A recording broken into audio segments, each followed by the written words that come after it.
पण जो पैसा दिला जाईल, आता उद्या इथंही पैसे जे काही तुझ्या खुर्च्या बिरच्या तुटल्या, कुठं बळीराम तुटला म्हणत होता, तेही चांगल्या पद्धतीने आपण करू, पण ते केल्यानंतर टिकवण्याचं काम तर तुमचं आहे ना.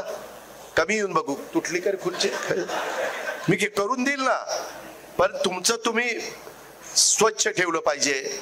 नाही तर इथून 5 दिवशी कुठंतरी थुंकायचं, काहीतरी गुटखा खायचा, काहीतरी खायचं, आणि ते तसं नाही ना चालणार. तुम्हालाही चांगल्या सवयी लावून घेतल्या पाहिजे.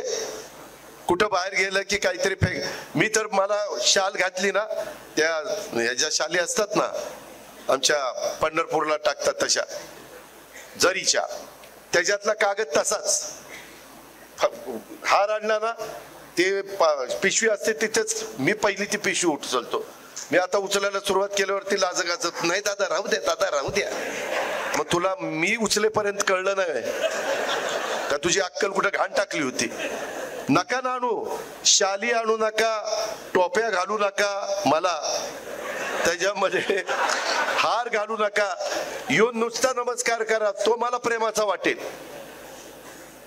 पण भला मोठा हार, जेवढा मोठा हार तेवढी भीती वाटते. याला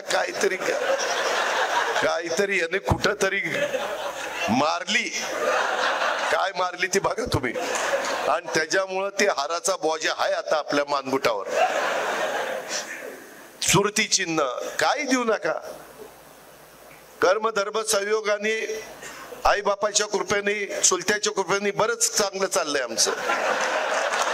काही देऊ नका, फक्त प्रेम द्या. माझा नमस्कार घ्या, तुमचा नमस्कार करा, पायाही पडू नका. मी जाहीरपणे सांगतो, आजचे पुढारी पाया पडण्याच्या लायकीचे नाही. ज्याच्या पाया पडतात त्याची हिस्ट्री आठवा. अरे म्हणाल मी कुणाच्या पाया पडलो, कुणाच्या पाया पडलो.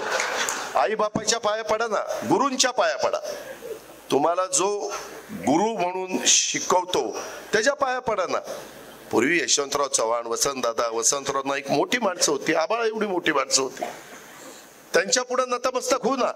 छत्रपती शिवाजी महाराज आहेत, संभाजी महाराज आहेत, राजमाता जिजाऊ आहेत, बाबासाहेब आंबेडकर आहेत, महात्मा फुले आहेत, मौलाना आझाद अण्णाभाऊ साठे, महान युगपुरुष होऊन गेले. किती महिला, किती जणांची नावं घेऊ. पण ह्याच्यामध्ये जे फार म्हणजे वाईट वाटून घेऊ नका युवकांनो, मी तुम्हाला हे तरुणांच्या करताय बरं का, तुम्ही तुमच्या की तुम्ही त्या संदर्भामध्ये उगीचच पाया पडत, मग त्याच्यात लाचारी पत्करायला सारखं वाटतं. का पाया पडायचं? आपण असं नमस्कार करू ना. आपण पूर्वी काय म्हणायचो, राम राम किंवा नमस्कार म्हणायचो का नाही, सलाम वालेकुम, काय हरकत आहे. आपण सगळ्या जाती धर्माचा आदर केला पाहिजे.